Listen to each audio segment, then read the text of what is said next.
Hi, Crow. Welcome. Welcome. Can you hear me? I can hear you. Oh, Excellent. I can hear you yeah, I too. can hear you. Do we have a lag this time, or is it synced up a little better? I don't know. Just give me a second here. Okay. There we go. I think that should do it. Alrighty. Mm-hmm. Ah, Well, I was going to ask, I do think, you want your door open or closed? Your door's open right now. yeah.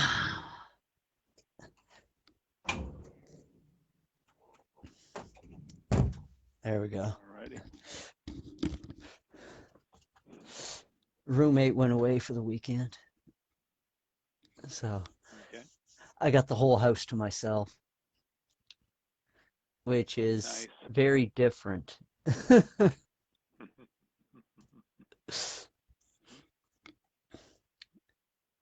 How do you want to do the prayer?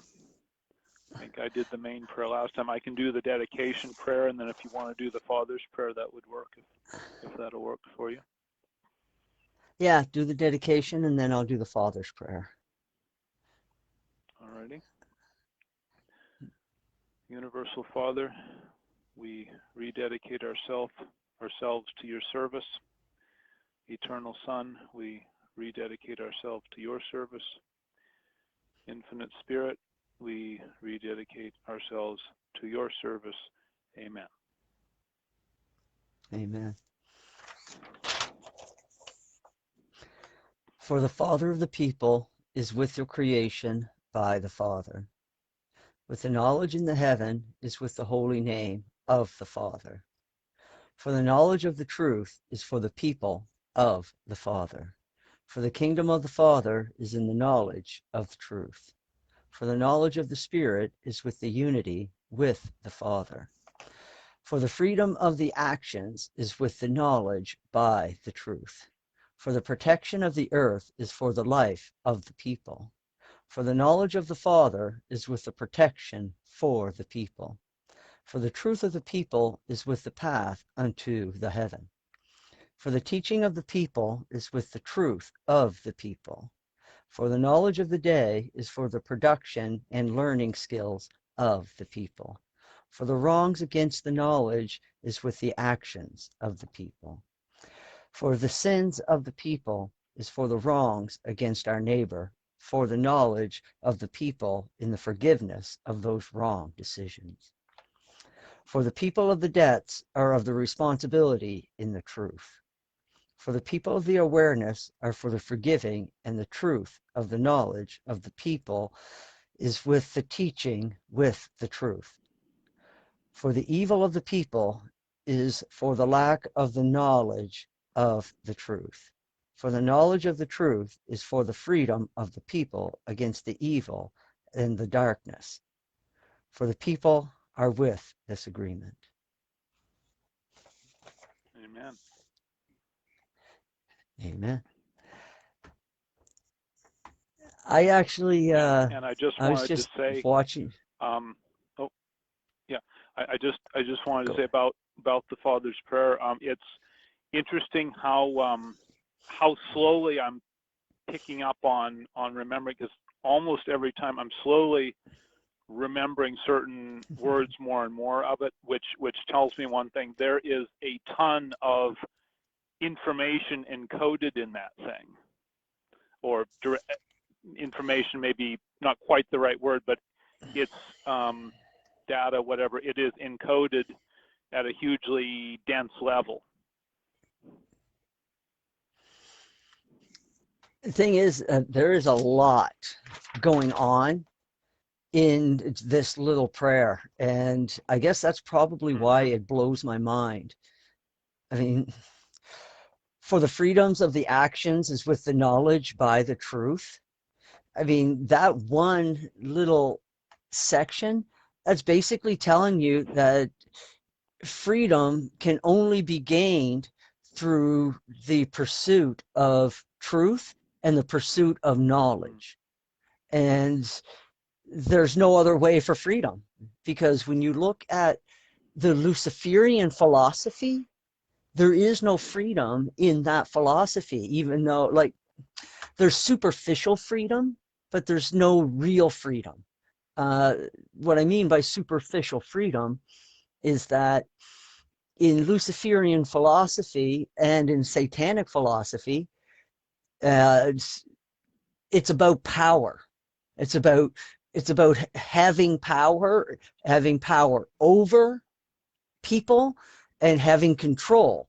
And the thing is that when you have separate personalities constantly competing with each other, and their only goal is to have power or dominion over other people, I mean, sooner or later, what's going to end up happening in such a environment is that it would just end up feeding on itself. It's got no choice but to cannibalize itself. This is what Jesus meant when he said that evil always holds the seeds of its own destruction. It's pregnant with it. When evil is born, it's pregnant with the seeds of its own destruction. That's what Jesus was saying. And it's true, because the more power that evil gets, there's always going to be some other personality that's going to want that power and more. So it's a constant battle all the time, and they're just cannibalizing each other to get to the top until there's nothing left anyways. And whereas in real freedom and in real truth, you understand that the only way to sustain anything eternally is through cooperation and give and take. I mean, that doesn't mean that, you're constantly giving or you're constantly taking. This is why it is important to have good character, a good foundation in your character, because, well, it is good to be altruistic. Also, at the same time, you got to understand that there are people that will take advantage of that altruism in your personality, in your character. And so you have to have the wisdom and the fortitude to be like, no, whoa, that ain't happening. You gotta know where your lines are, which actually segues nicely into something else that I got to experience this week. So I have this friend, and this friend believes that he has to die. And I don't know, he believes that he has to be martyred. And he wanted me to take him to the city where he was to be martyred. And he asked me this because at the moment that he was thinking about this, I just happened to text him asking him, is everything okay? Just because I was just sitting sort of in half meditation, and I just felt that I needed to reach out to my friend. And so I did, And so I was just like, hey, dude, everything okay? And he got a hold of me the next morning, asked me to come over to his place. So I went over there. As we're both early risers, so getting there at 6 a.m. was nothing. So so I went over and visited him, and this is when he asked me for this favor. And I'm just like listening to all this. This is not the first time I've heard him say this, by the way. He's told me this many times. And I'm just like, yeah.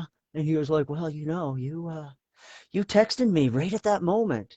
He said, that almost means like you should take me to this city. And I'm just like looking at him and I'm listening. And I was like, you know what, bud? I was like, I see it from a different perspective than you do. And he's like, what? And I was like, yeah, I see it as the Father compelled me to text you to talk you down from this stupid shit. And he was just like, and that just stunned him. He didn't expect that. But yeah, I just basically told him, I was like, you know what? I would rather see you stay here and do work in this community than to run off to on some ego trip. But he claimed it wasn't an ego trip, but that's how I felt it was. Anyways, he wanted my answer by Sunday. Well, I gave him my answer tonight, and that was a unequivocal no. And that was just like, it ain't happening, bud, because I don't believe for a second that the eternal Father's desire is to see you suicide yourself, which is how I look at it. And I'm just like, so I believe, and I was like, and I didn't, and the last part, I was like, I didn't believe that the eternal Father wanted this. I basically took that part out and says, the eternal Father would rather see you live the best expression of yourself. And then I said, then as a friend, I basically told him, it's like, listen, it takes far more courage to live than it does to die. And that's the truth. Yes. So I got to ask you, have you heard of the movie The Trotsky? Because hearing that story reminded me of that. And have you heard of that movie at all? It's I this have heard of guy the who is movie. living in, yeah. It's this guy who's he Oh, believes he's like the incarnation of Leon Trotsky and has to live out his life, including his death and whatever. And that what you just said, this other story you told, reminded me of the. I have not seen the movie, but I understand that that's what it's about. So just had to ask you about that. no, you actually hit the nail right on the head, but I am not going to say who he believes he is because Yeah, no, and that's not what I was asking. That it's wasn't. I don't. fantastic. Yeah. Mhm. Yeah. Yeah. But you did. Yeah, you nailed it, buddy. That is exactly. I've never seen that movie. I have heard of Travosky, but not the movie. Mm-hmm. And that is exactly what I am dealing with. Mm. Okay. So, well, some people sometimes might think that I'm here to assist them in their journey. I, I, I've realized a while ago that I usually end up in people's lives not to help them, but to save their life. And then I move on like the littlest hobo after I'm done. So, I mean, I like example after example is in my life that it has happened where I just end up talking with these personalities and like helping them to find the best expression of themselves and asking the hard questions that they should be asking themselves. It's like, where's your happy place? What do you want to do? What do you like doing? I mean, if you like teaching, then become a better teacher. If you like if you're like if you're a engineer and you like engineering, then become a better engineer. I mean, don't just sit at a plateau. Become better at what you like doing, and then you can, you know, it's just makes sense to me to be always wanting to be better at something. I mean, why not? Mm-hmm.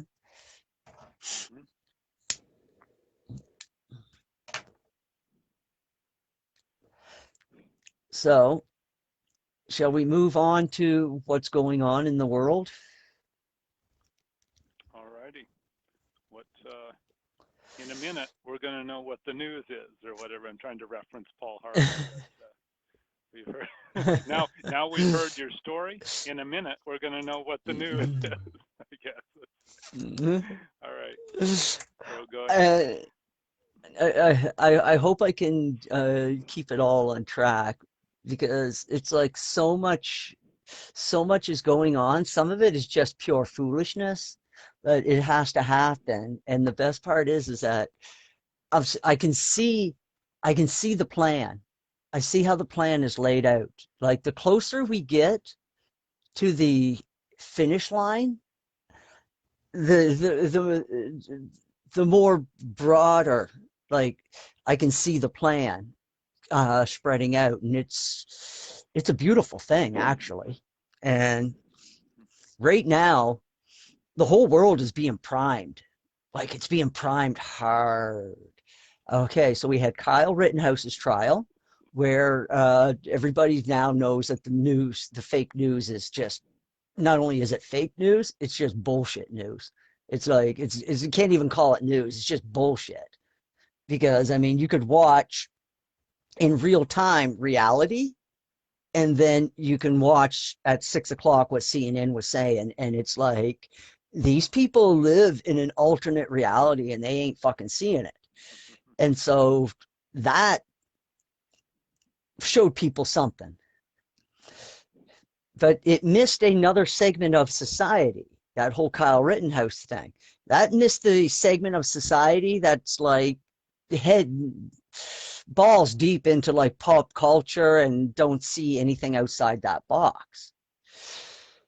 Pop culture got hit this week with the Jesse Smollet trial, when that little fucker was found guilty of staging a hate crime. That dumb fuck could end up spending 15 years in jail. Most people are expecting that the judge will probably give him 3 years in probation, or maybe just probation. They don't know. It's a crapshoot right now. I mean, personally, I hope he gets 10 years in jail, because a lot of resources got wasted.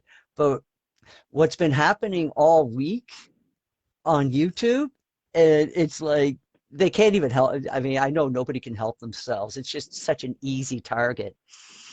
They're bringing clips from 2019 when this all began, and they're replaying all these dumb fucks in media saying like, oh, Jesse Smollet, he was, he was brutally attacked, white supremacists, Trump supporters, mega country, and just like white supremacy, just spewing all this venom.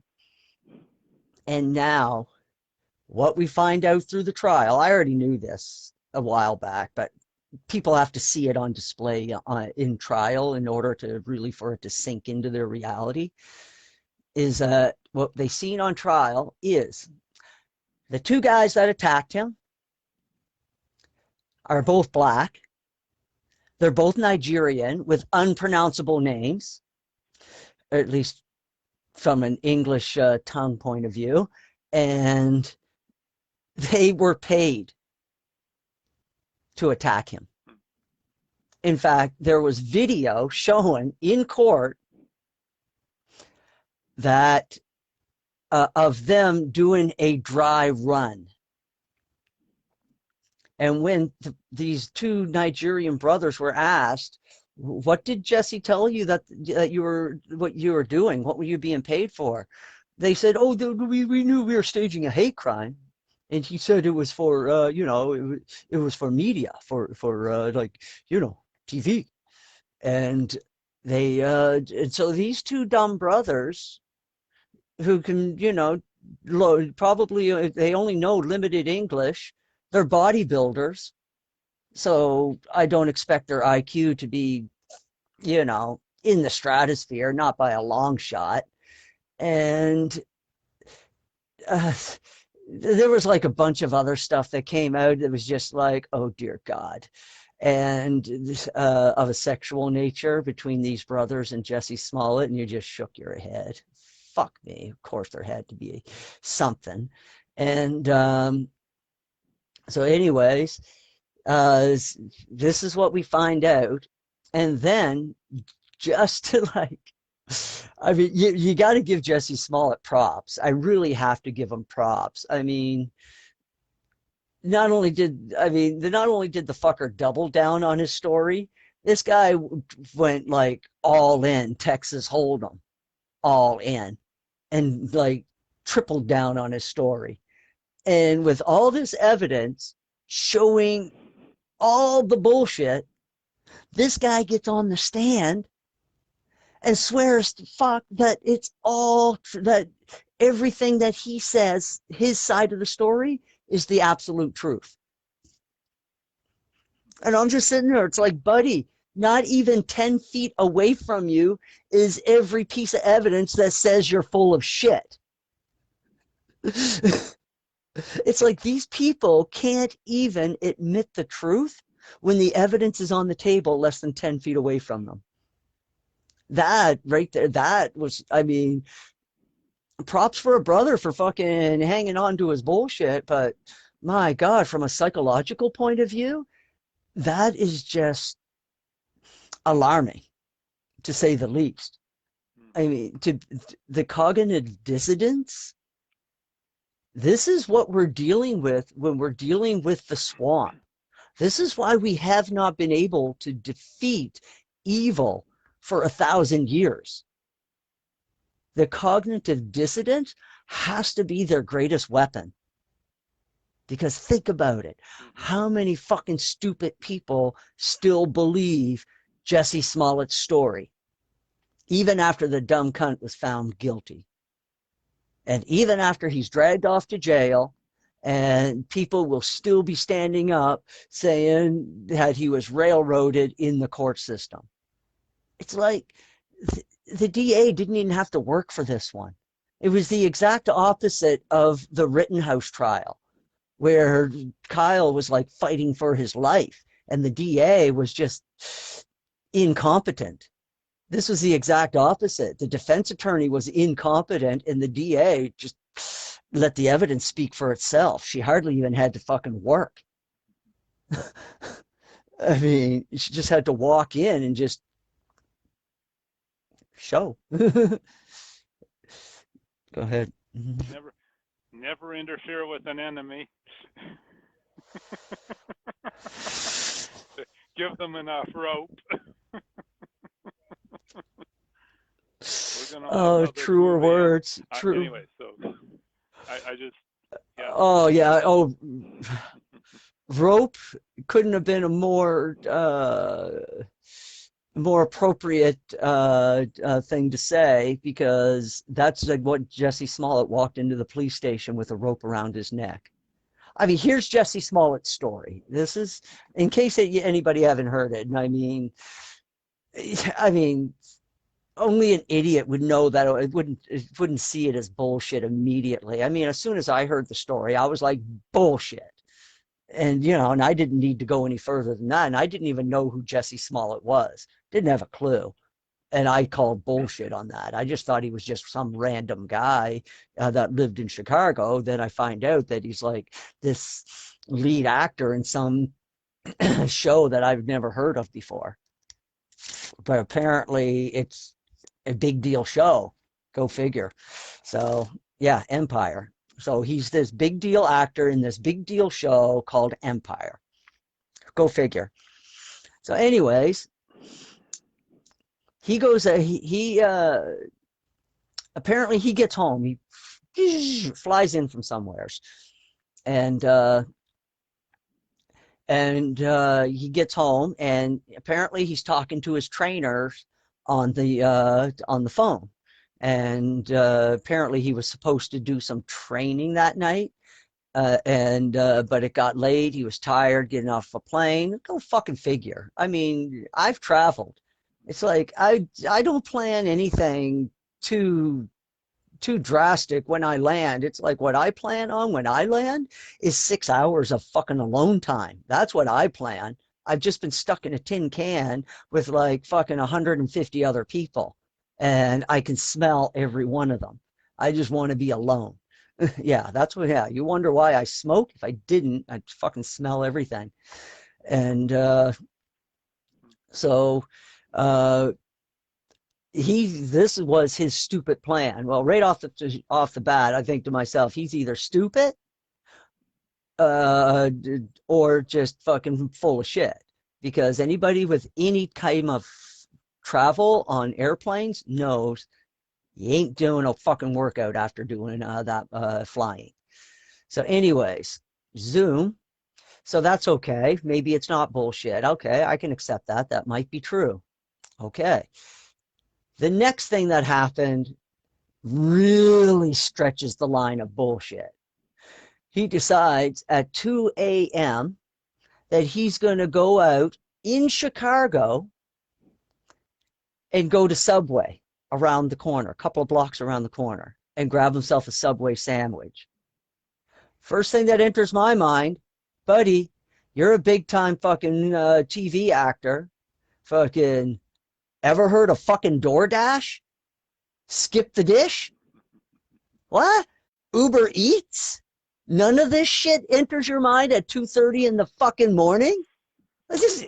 Yeah. I mean, I live in a fairly, I mean, well, we live in a safe city. And at 2 a.m., it's DoorDash, especially in fucking winter, which is when this happened. I mean, yeah, Chicago's cold in the wintertime. Not as cold as fucking Saskatchewan, but it's cold enough that DoorDash, yeah, sure, I'll pay the $5. I don't have to get outside, leave my slippers on. That right there is like, okay, that starts the line of bullshit.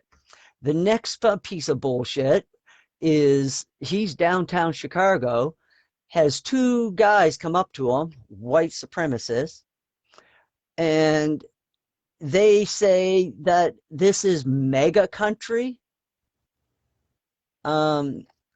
It's Chicago. It's not mega country, and everybody knows it. So that right there, that's bullshit. That was alarming because when I heard the story, I'm like, isn't that Chicago? Isn't that like fucking Democrat state? Like completely? It's like, if anything, the guy wearing the mega hat should be more worried. And apparently they knew who he was and knew that he was like gay actor. Like, that's okay. If you want that in your title, okay, no problem. Jesse Smollet, gay actor. Can't understand why your sexual preference has to be in your official title, but okay. So, anyways, so that was like bullshit number 2. And then they poured bleach on him and put a rope around his neck. It's like, oh, okay. So you got two guys in downtown Chicago wearing mega hats, carrying a bottle of bleach and a rope. Did I miss anything? And they just happened to stumble on the only black gay guy walking around at 2:30 a.m. Okay, maybe not a stretch, wrong place, wrong time, but then you find out that his attackers were black. And then it's like, okay, now the whole story is bullshit. But the best part is like after the attack,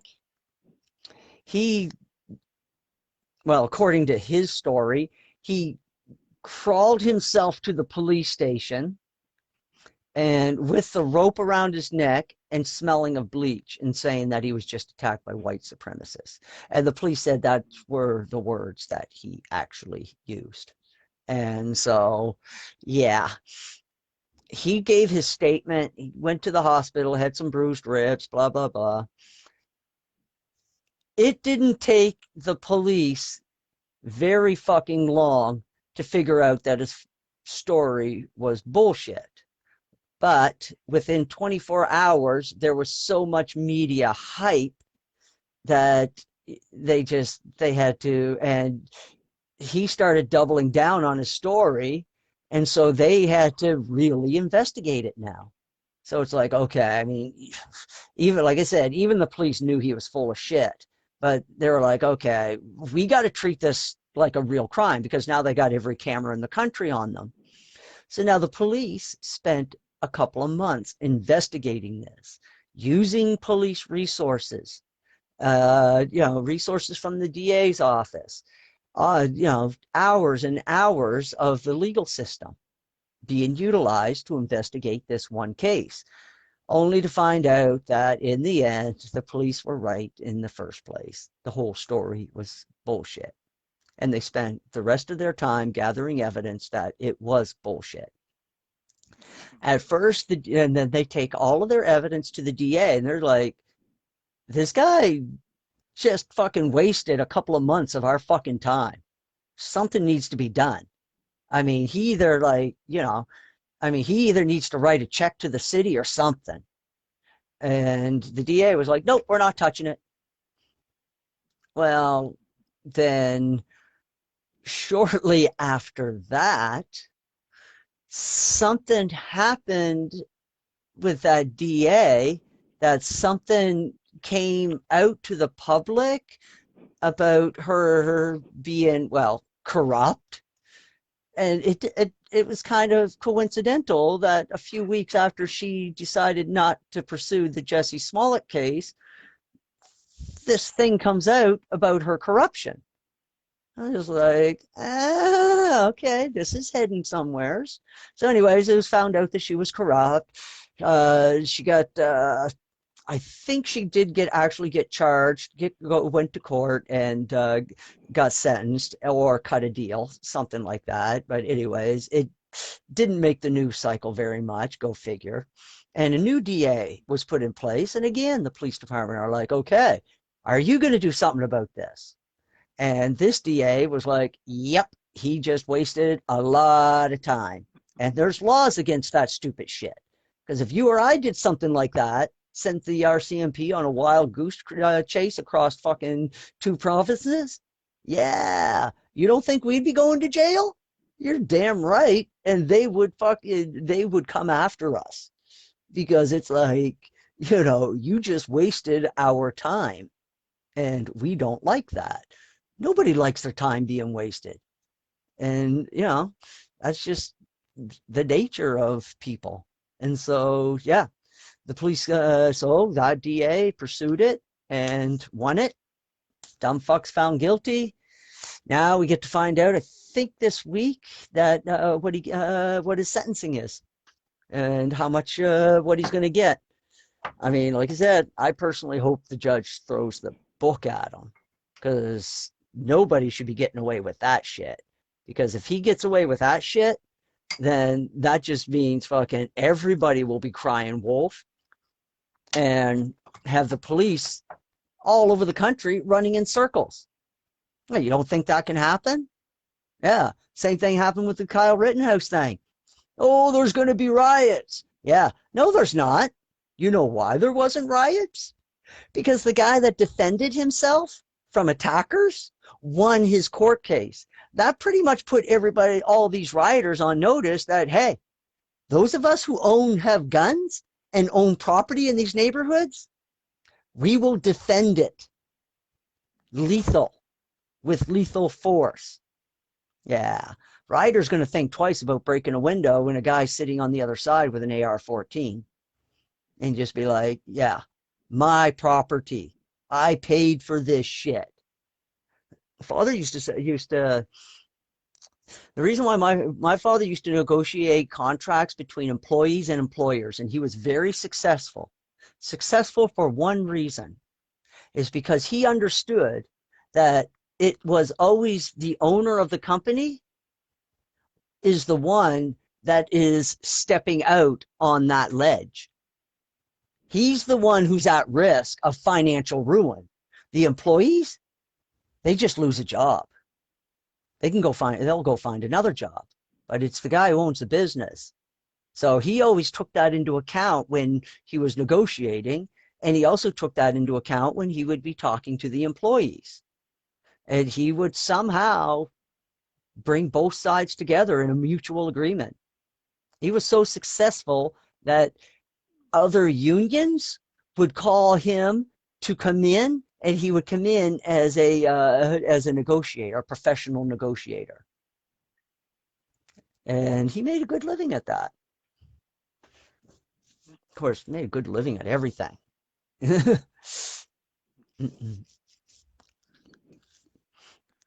So yeah, did you have some more of a can I make a comment that I just thought of?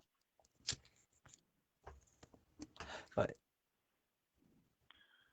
so yeah, I was thinking we're far enough along in all the unfolding of events that it recently occurred to me to wonder, because from early on I wondered kind of what the end game would look like, but I'm looking at kind of two. How do I want to say this? I'm trying to figure out what, all the steps that would have to happen to wake everybody up. I can kind of see that, and then there's this other thing that I've thought of from basically hanging out in certain chat rooms and things, and it might be a combination. Will that part of the thing play out before the discernment or whatever keeps, that's a play too. So we'll just transcend ourselves before right out of this thing, because I always thought it would end or complete or transition in some way that I would not be obvious to me. And I think it'd be like a cultural evolution, just like everything else. Multifaceted, I guess, is the word I wanted to use.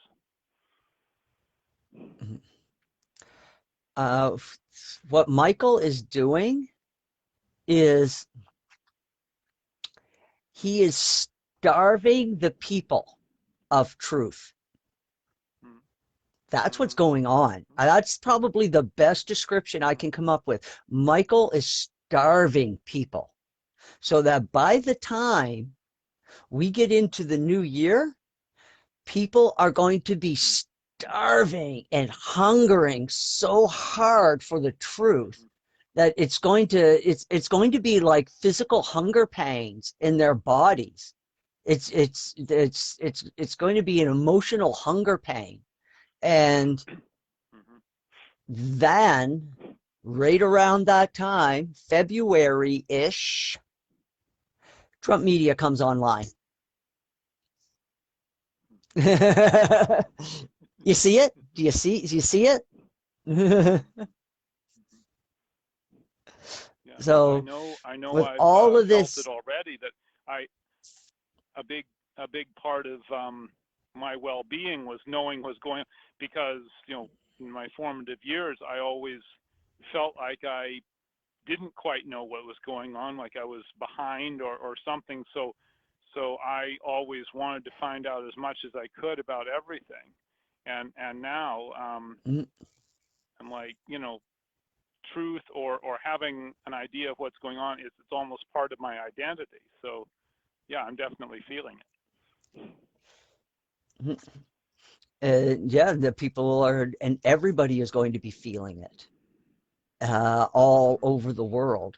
A friend of mine, he's got a friend and a friend of a friend, and what he told me about his friend Ralph, I guess, is that he uses his friend as a litmus test to see where society is at, because he found that his friend, like, he could have all the evidence in front of him and he still can't accept it.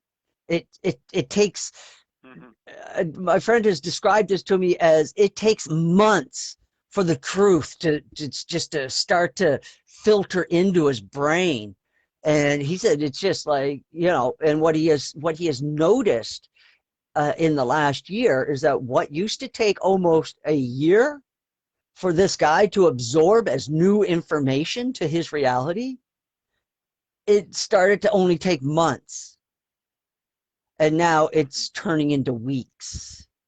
And he told me something this morning about his friend finally accepting the truth of something. I forget, but it was an important step. And I was like, I said, if your friend accepted it, I said, that means 60% of the population has accepted it. Because from what he told me of his friend, it's just like, yeah, that guy's whacked, but I see why you keep him around. And so, yeah. Oh God, I wish I could remember what we were talking about at that particular moment about waking up. It had something to do with Trump, I think. And it was, and yeah, I forget. It's yeah. So anyways, that's what's going on in the world, is that it's slowly happening. And I'm thinking that we're going to start to see things start moving a lot quicker next year. I'm starting to feel like we've crossed the 50-yard line, and now things are going to start speeding up once people start getting fed the truth. Things will start speeding up a lot, and this is the army that Michael has created on this earth. I mean, we always knew that Michael had us. We Michael's idea is to use us in war against evil. That's, I mean, I think I said this before. It's like Michael has basically trained us to be spiritual warriors. I don't think any other species in his universe has been trained this way as warriors against evil. And I've said this before, and I've seen it in visions, that when we're out in the in Michael's universe, we are his MI5. We are his 007. We're out in the universe, and wherever we come across evil, we deal with it. What Michael's teaching us is he's teaching us how to fight evil. You don't fight evil with a sword. What Michael is showing us is you fight evil with the truth. But sometimes you got to jump through hoops to try to create a medium for that truth, a medium that the people can accept and trust. And that's what Michael is showing us. You can't just confront people with the truth. They don't even know what the fuck to do with it. Like my buddy's friend. They don't know. It's just their mind just doesn't handle it. So we're learning mechanisms and tools. These will be our weapons out in Michael's universe for fighting the evil that exists out there.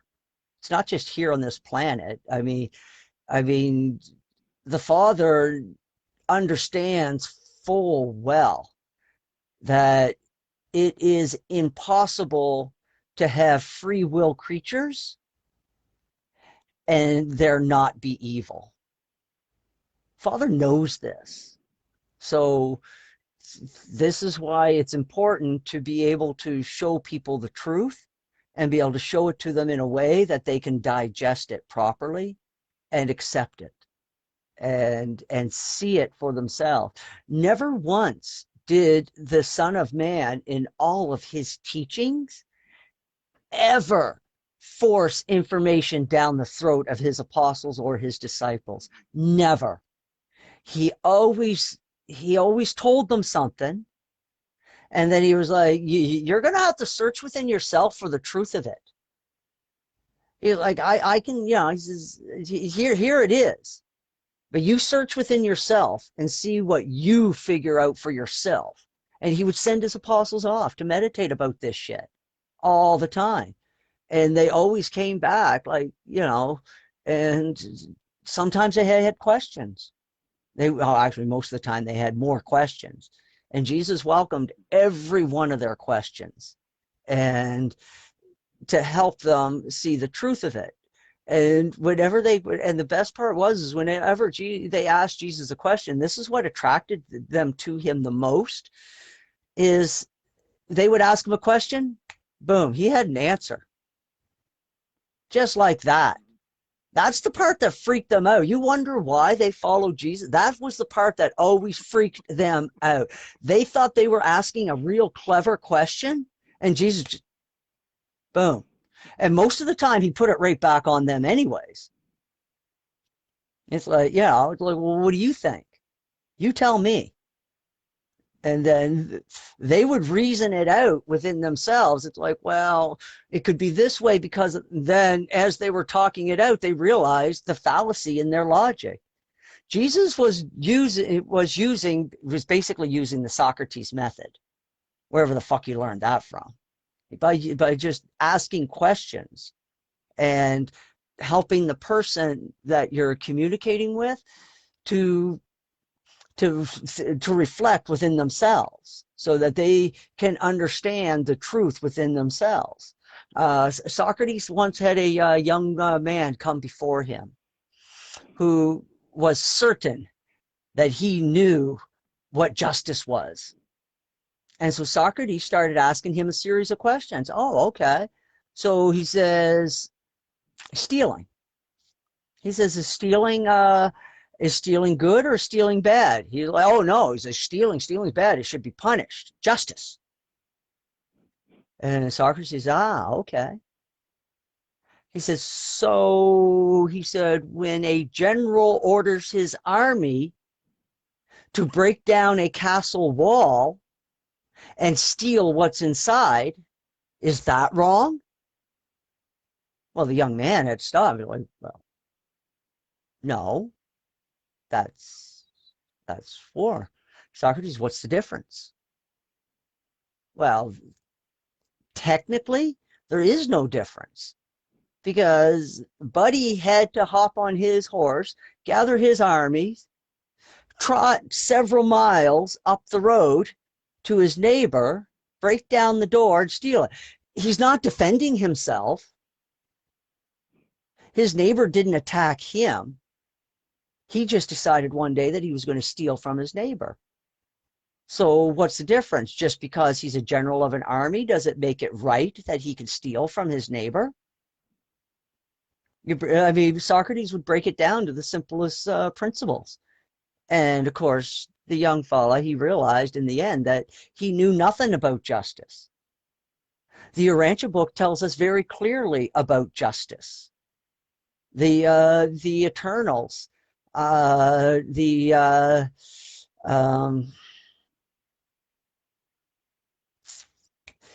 spirits there of days. The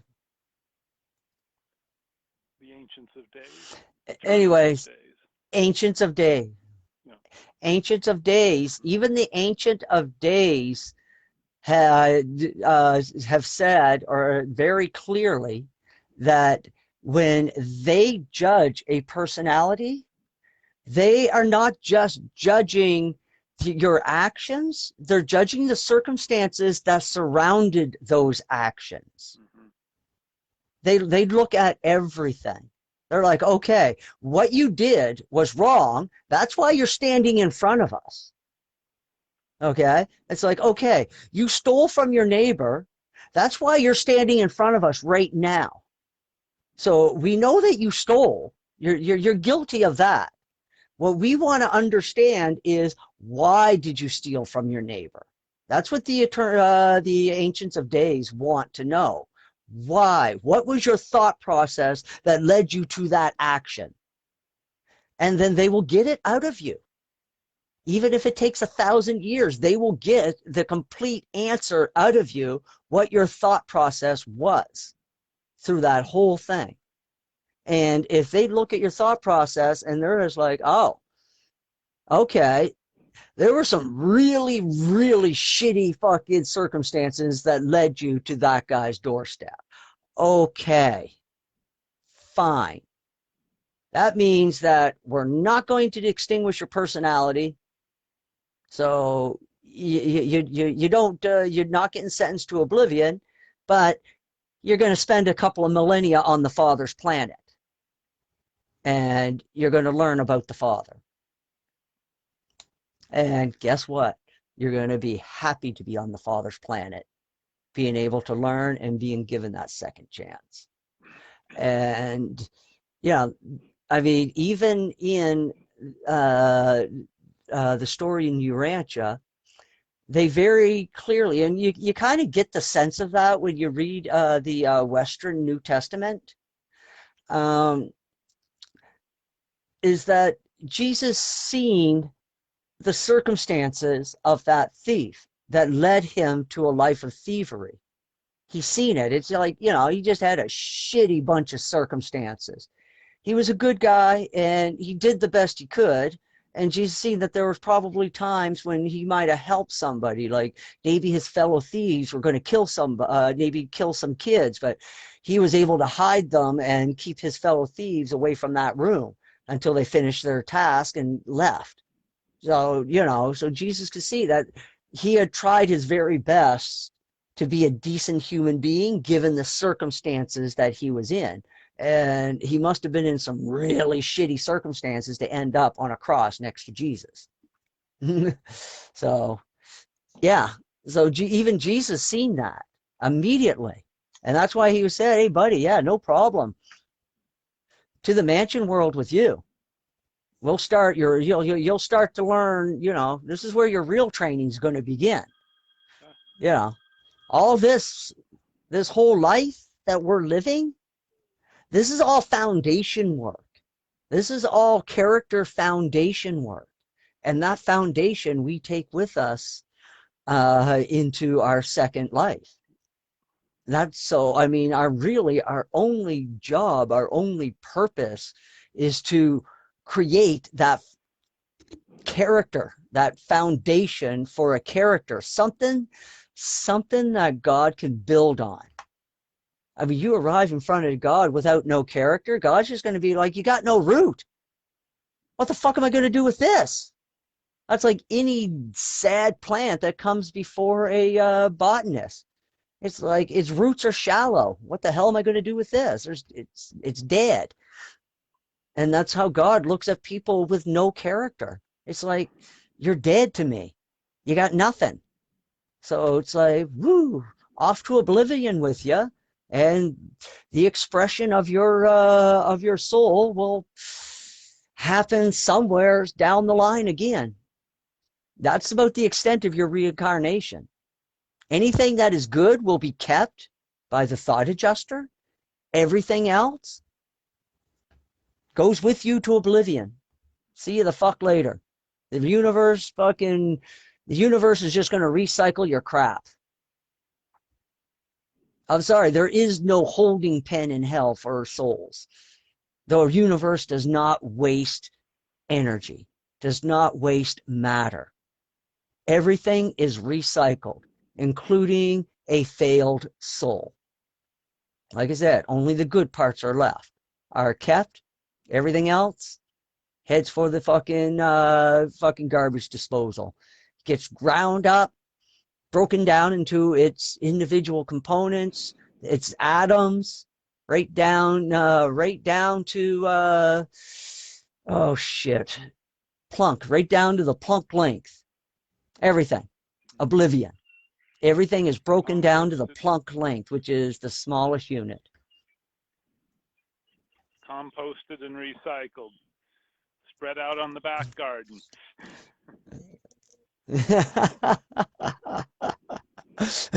That is exactly right. Your fertilizer for the universe is basically what you become. And that matter is going to show up somewheres.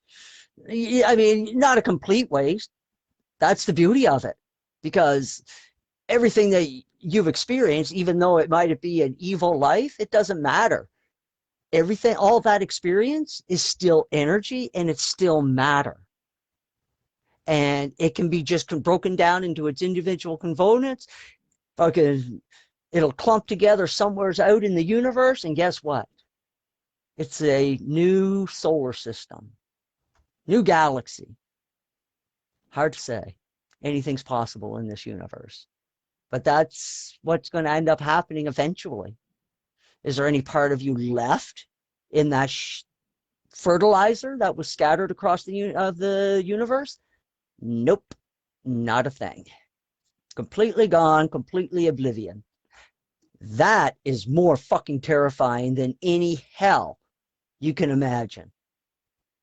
I mean, you know, you fucking, that should make people sit up in their fucking chair.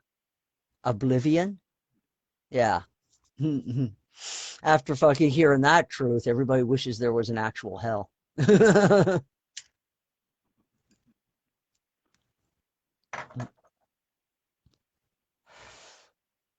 So, Time check. We're just coming up on 8 o'clock. 5 minutes to 8 about.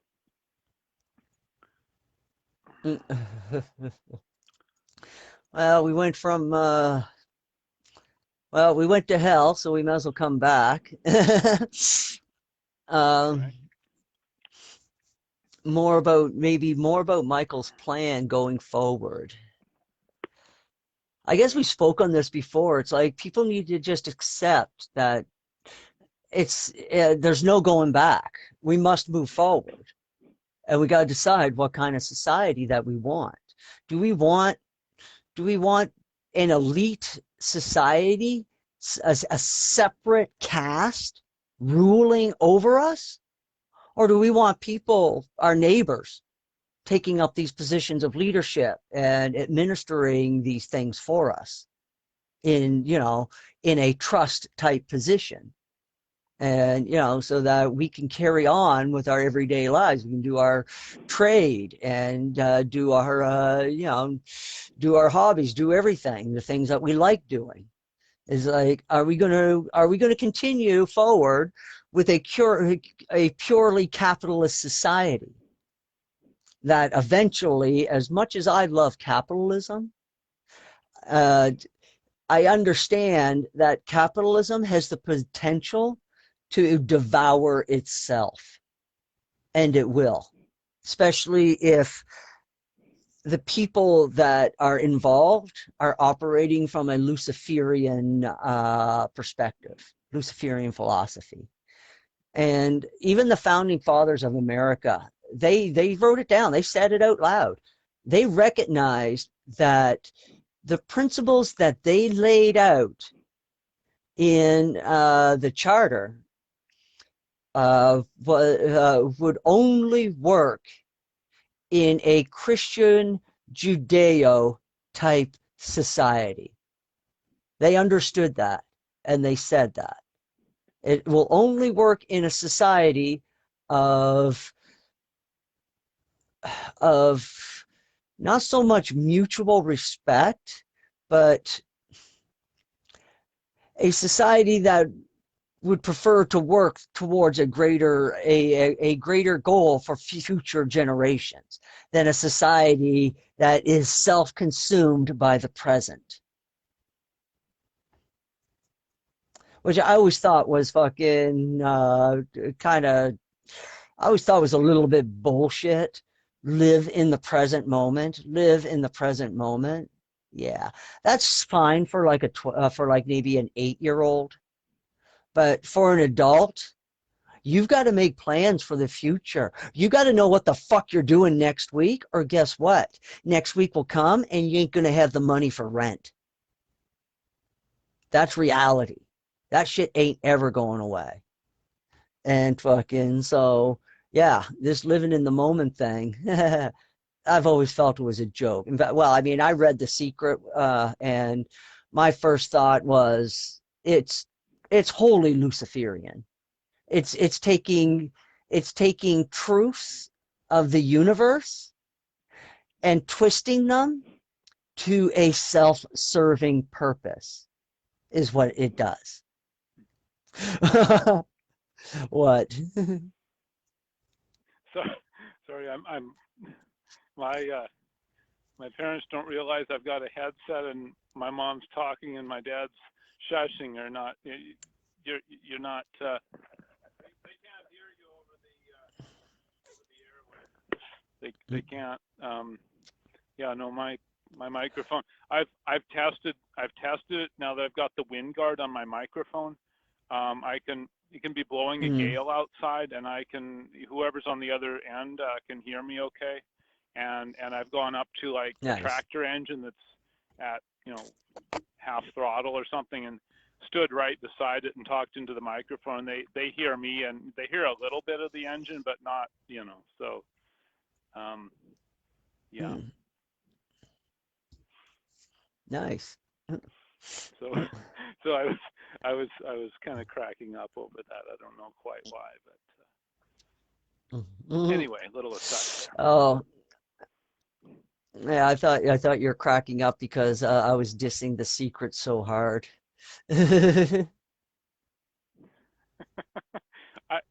I was surprised, but not surprised when you started in on The Secret. I knew you were gonna down it. I just So and that's fine. I mean, if there's what was it, Buddha or whoever said, and Ram Dass kind of confirmed this. He said if you go to like 1,000 great teachers and you get like only one nugget from each one, that's fine. If the That's rest of their 1,000 teaching nuggets. was bunk to you, 1,000 nuggets, yeah. So Yep. yeah, no, I've found stuff that I revered. It's just the passing away of another. It's just smashing another idol for me. I revered the work of Richard Bach and then Ram Dass and then all this law of attraction stuff. I thought, oh, that the program is going to do it for me. Well, no thing or no idea in itself is going to do anything for you. You have to kind of keep climbing up and continually reevaluate what's so, and yeah, it's all in flux for me, and I guess I can accept that. You mentioned like broken idols. That suddenly like I remember years ago. I was much younger. Well, I think I was in my late teens. I gave up on revering anyone, especially anyone that I seen on TV or heard on the news or heard on the radio or anything like that.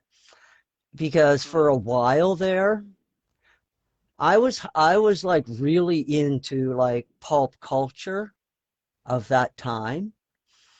And I would end up reading material about these people who like would like write and sing these like really inspirational, uplifting songs. And it's like these people are fucked up on drugs and fucking on the verge. What the fuck? You're not living what you wrote. It's like, and and then just like their overall behavior was always shocking to me. So I've just learned to like enjoy the artist and ignore the person, because most of the time the person behind the artist is a horrible wretch.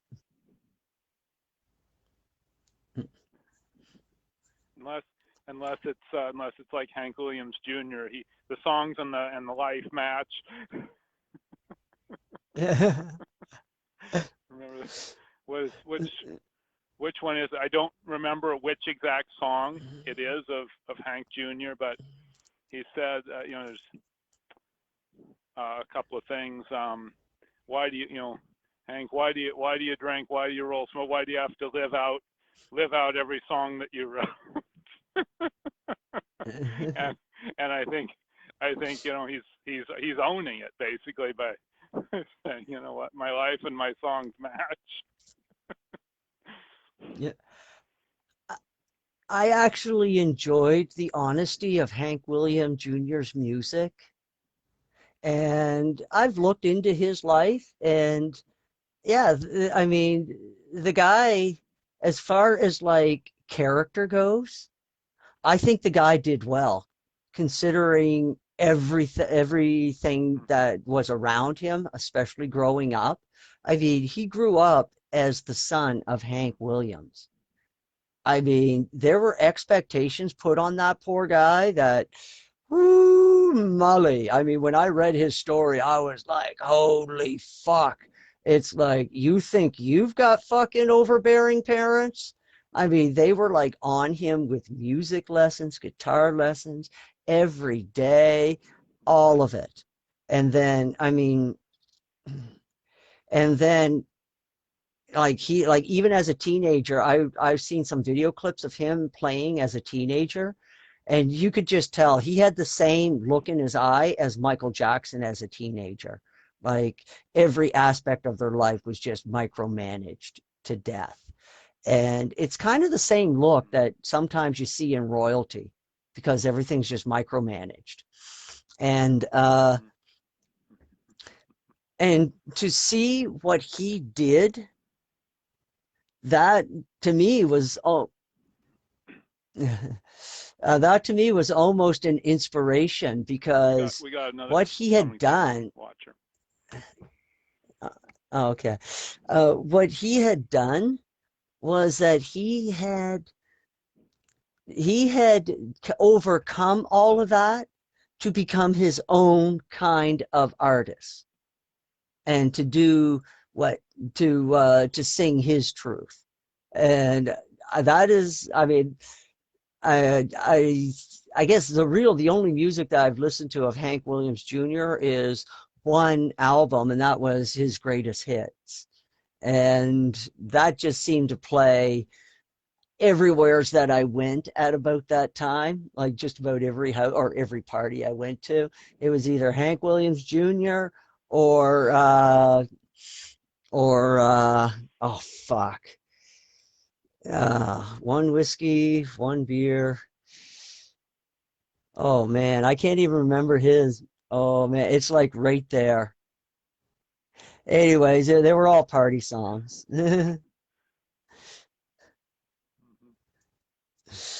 Yeah. Anyways, long time ago. That was a lifetime ago. So back to the world. Australia's locking people up in COVID camps, if people didn't know that one. And I challenge people to show me the difference between what the Nazis did and what the Australians are doing right now. I mean, guys in uniform are showing up at people's houses and taking them off to camp where they know nobody. And it's like nobody can visit them. People have come back from those camps and they said they're absolute shit. It was like the worst thing ever. It's like they were treated like prisoners. It was awful.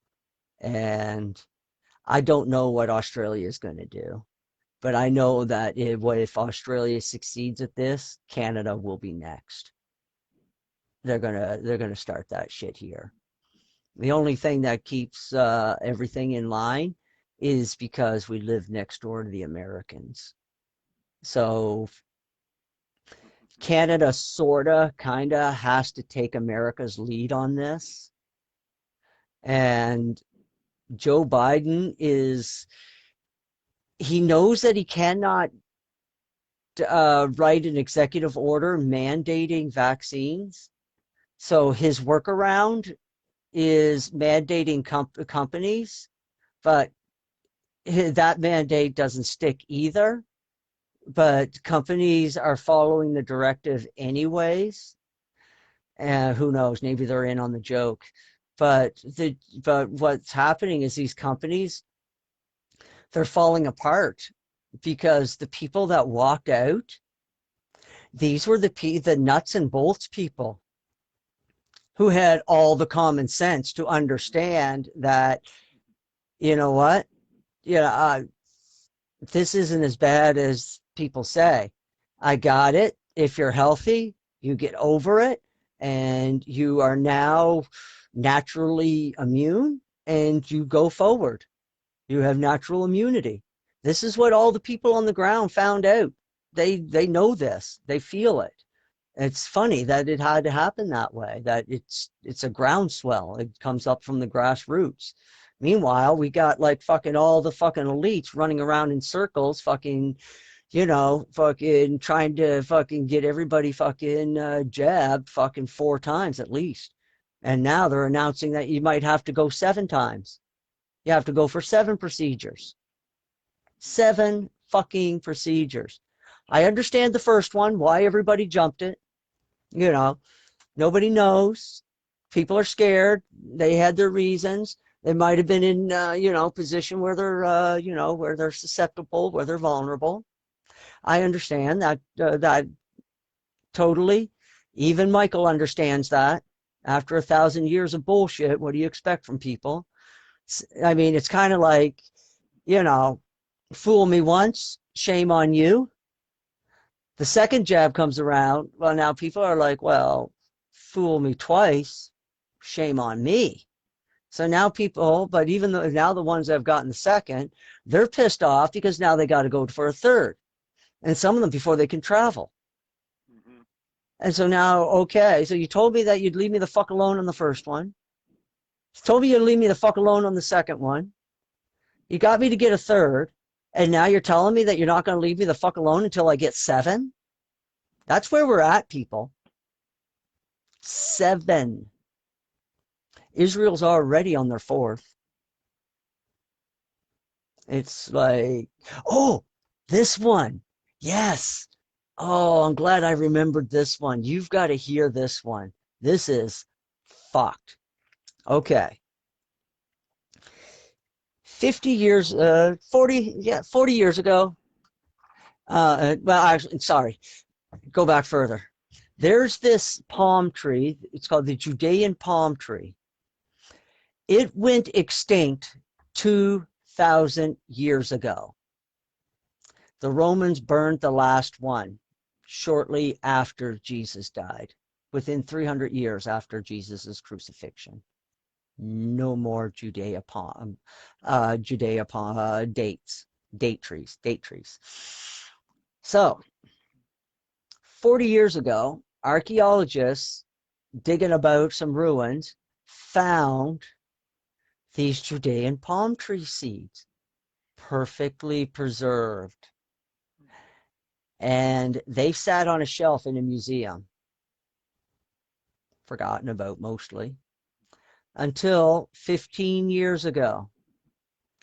This lady, she wanted these seeds so that she could try to germinate them, because she had read it somewheres, and she's like, well, we could try to do something.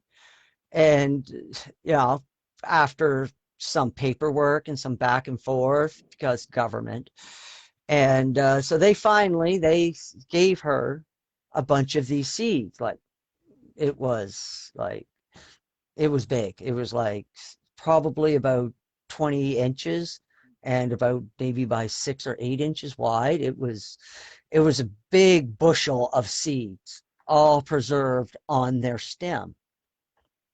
And so they shook off a bunch of seeds, and she took the seeds to this botanist who was quite good at botany, and she was able to she planted a bunch of them. I think she said that she planted like 20 or 30 of them. One of them sprout, just one. And so she nurtured that one, got it to grow. Well, that grew, and it was a male. So they're like, well, there's nothing we can do with just one. So they had to, so they decided that, okay, we'll grow some more. And so they got some more seeds, and they grew some more. And this time they had better success. I think 6 came up. And out of that 6, 4 of them were female and 2 were male. So now they've got 3 male and they've got 3 female. Or 4 female. They've got 4 female. And so now they can breed these trees and get fresh seeds. Well, that's what they did. And this year is the year that marks the first year when these date trees bore fruit. An extinct tree from 2,000 years ago, and there's legend that this was the tree that Jesus cursed. Don't know, but interesting. And for it to like, just all of this stuff. Now, what they did with the dates is they took a bunch of them and they're being studied for their municipal value. And so this just began. Okay, so I think they started their studies like 6-8 months ago, so it's fairly new. So I'm sure that they haven't got anything written or published yet. And so I'm thinking to myself when I'm watching this, it's like, what if they find out that the municipal properties of this date are off the fucking charts? What if they find out that these dates can cure fucking everything? What if? What if? What if? And for some odd reason, I thought to myself, Tree of Life? Step back. Well, go ahead. Yeah. Yeah. No, go ahead. That's what I was thinking. Or, next thing to shit. it, I guess, is what I was thinking, if not the thing itself, because you said that's still here, I don't know, but that's still here, but it's been recused or something. But so yeah, if that's, I'm thinking, yeah, next thing to the Tree of Life or whatever. Yeah. That might be weird. What if? And if this is found out and these trees start growing all around the world, and that could happen well within 20 years, that these trees are growing all over the world and they're being harvested for medicine. Wouldn't that be a miracle? Wouldn't that be fucking biblical?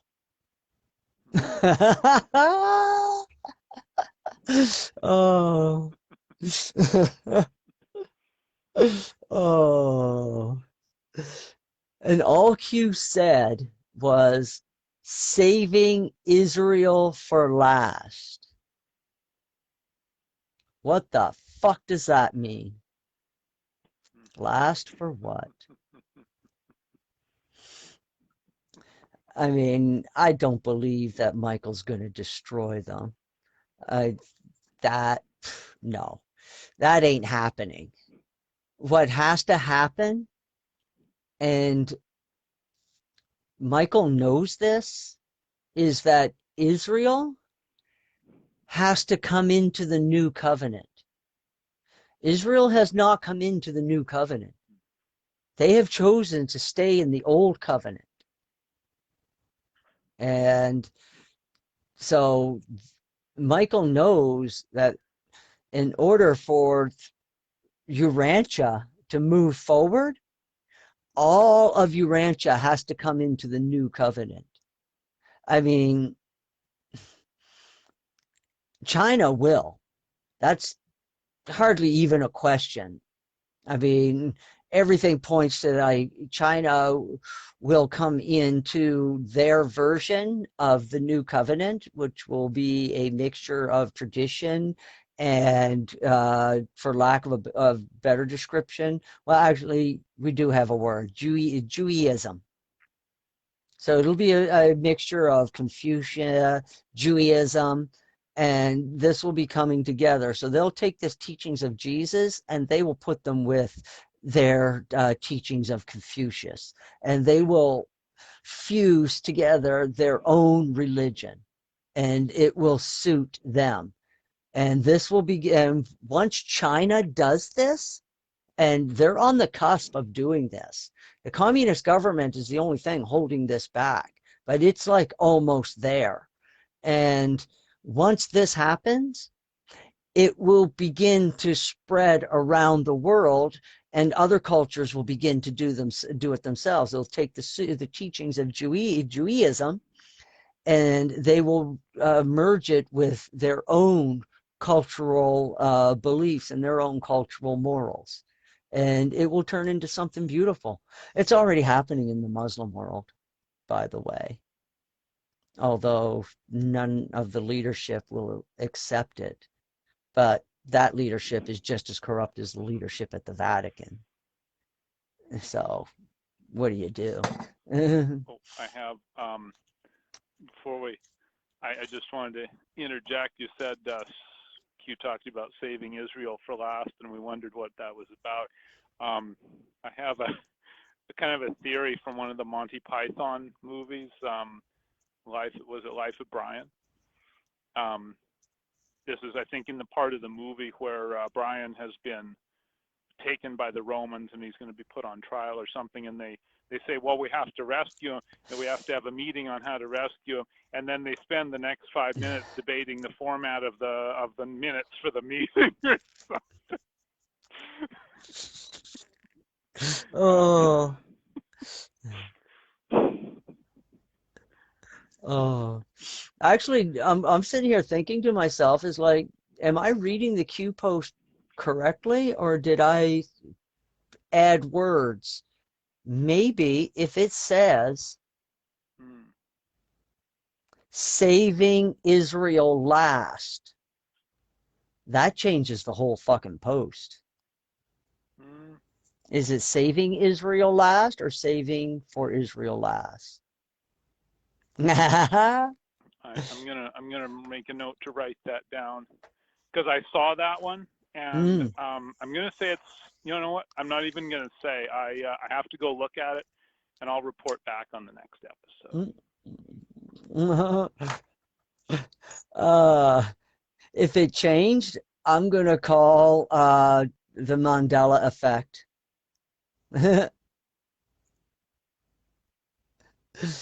Oh yeah, and there was more Mandela effects. Okay, in the last month. Okay, yeah. I'm just going to say what I think it was when I recall. Saving Israel for last is how I want to say I remember reading it. And then the next time I'll see if I can. The next time I see it, I will pay attention to what it says. I have a little notebook I write these down in. So if the Mandela effect is in effect, it's going to have to change my notebook as well as stuff on the computer and stuff in my brain. doing triple redundancy here. But please go ahead. Well, actually, I'm just going down through my bookmarks here to see if it made it, if it's over from my phone. Okay. Because, yeah. Or maybe I can just type it in. Q, yeah, typing it in. I'll type Q into Google and see what I get. Q.pub.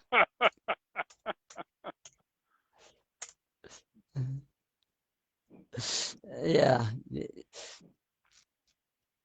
It might have a meltdown. Come on, you can do this.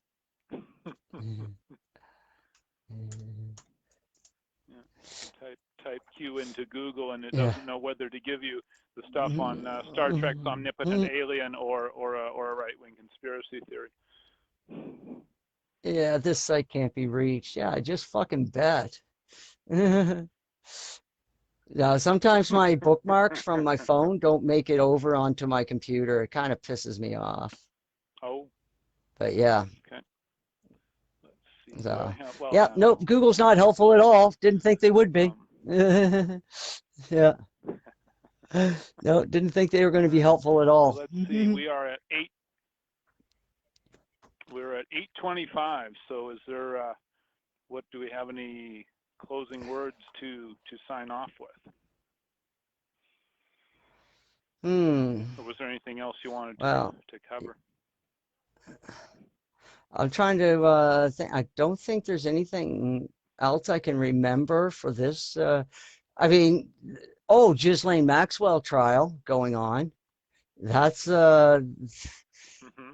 Yep. yeah, that's still going on. Lots of big names have been brought up, and nobody's paying attention. And I'm just like, well, I mean, I know something. This is going to. This is going to pave the way for something else, but it's hard to see what it's paving the way for. I got a feeling that it's somehow connected to the Durham report. So this might be another reason why Durham is dragging his feet, because this Ghislaine Maxwell trial will be wrapped up in a couple of weeks, if not in a week. And she'll be either found guilty or not guilty, hopefully guilty. And then there will be other interested parties that are going to want to sift through this evidence that the prosecution has in that trial. Because right now, they can't go over that evidence because it's being used in a trial. But once the trial is over, that evidence is a matter of public record. Anybody can fucking access it. Yeah, just fucking, you just can ask for it. And fucking boom, you get it. So there's going to be, that has to happen next. And what comes out of that, only Michael knows. Because, yeah, that's just going to branch off into Bill Clinton. And then I had another strange thought. And I just kind of thought, weird that it kind of went through my mind a couple of times this week. It's like, it's Q's very first post. It always bothered me. It always bothers me. Because he goes into detail about how Hillary Clinton is going to be arrested. And it's just like, but, you know. Right, yeah, number 1, 2, whatever it is, yeah. Let's see. I've got it. It's on my bookmarks. I'm going to see.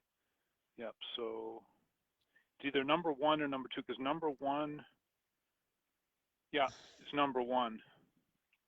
And it's actually, on mine, it's number 1, and then there's anyway, whatever it is. But yeah, it talks about Hillary. Mm-hmm. Yeah. And it's, so I think Q said that it was disinformation because they were laying this to shake up kind of the bad actors and think they had all this stuff going on and mislead them and so on. I don't know. I take like, I don't know what I can get from Q and leave there. I take it all with a grain of salt. I'm like, you know what? I'm going to study this stuff. If something looks legit, okay, fine. I'll pay attention to it. If I don't understand it, I'll just leave it till later. But yeah, Q's first post will talk about arresting Hillary. Well, I was watching a video of her, a recent one, and I'm watching her mannerisms. I'm looking at the bone structure of the face, and something in my mind was like, that's not Hillary Clinton. It's like, it's all wrong.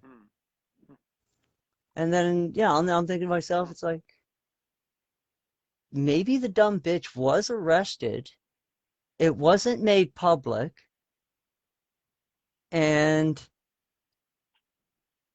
what if that shook everything up? And what really drove them crazy through all of Trump's presidency. And now the stand-in has been doing her job for so fucking long that these stupid people have forgotten that it's not really Hillary. Kind of like when you have a reality show and these stupid fucks forget that there's a camera on the wall. Yeah.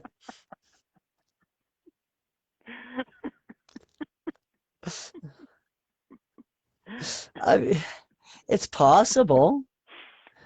It really is.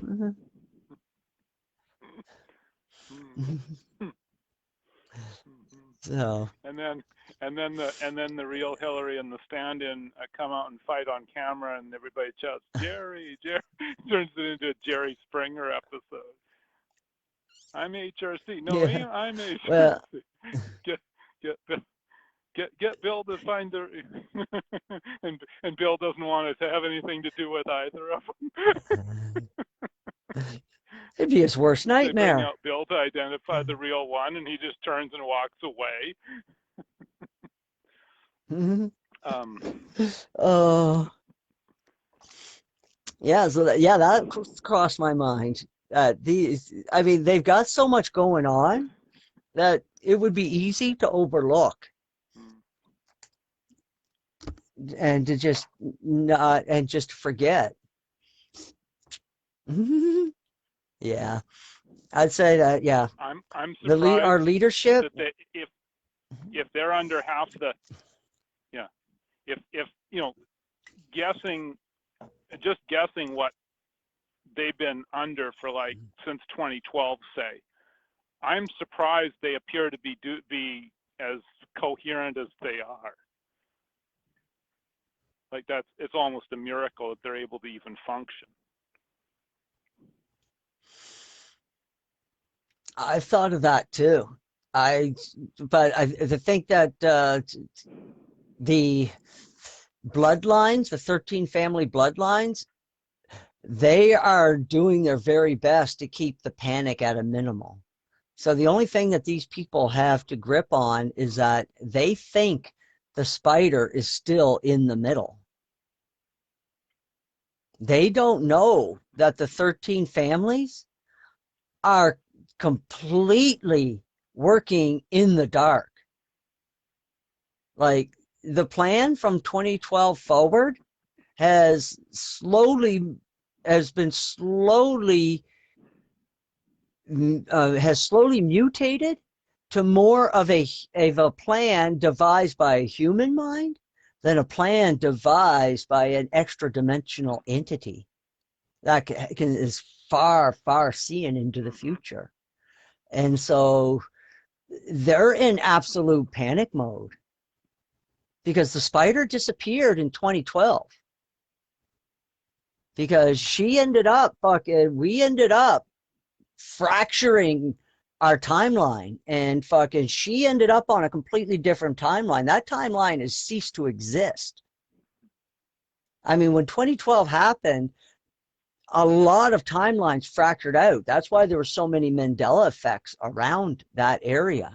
And then everything came down to a point, and now we're basically on, a few timelines until finally it's going to come right down to one. So the one timeline coming up through history that had the most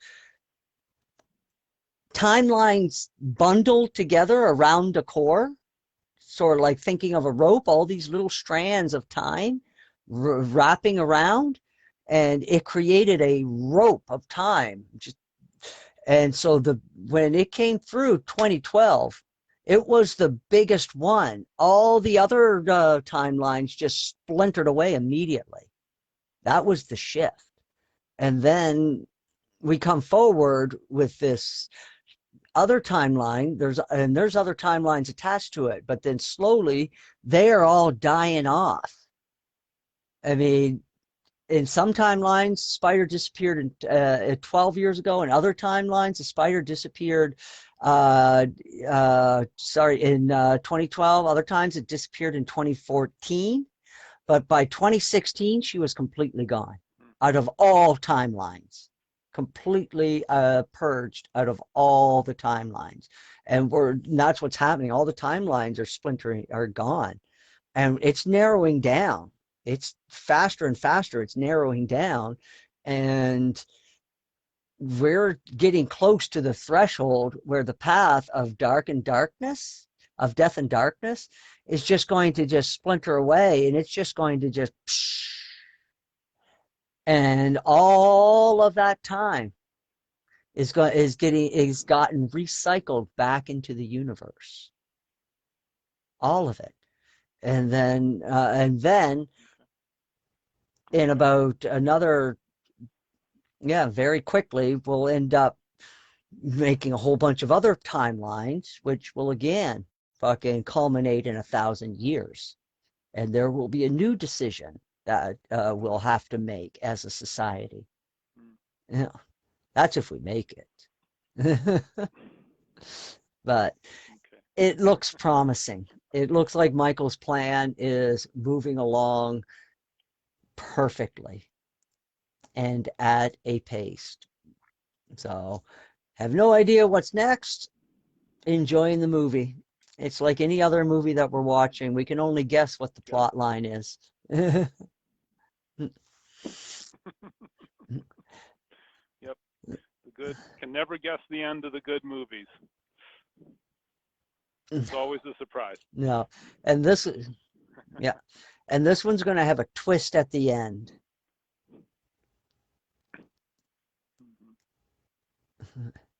Yep. Knowing Michael, I wouldn't be surprised. Okay, so what do we got here? It's 8:37. Wonder if we should we wrap it up? Yeah, we should wrap it up. Okay. So this is Thanks Crow. for watching, everyone. This has been Peter, and this has been P&K Q&A. Thanks for watching. Peace out. Peace out.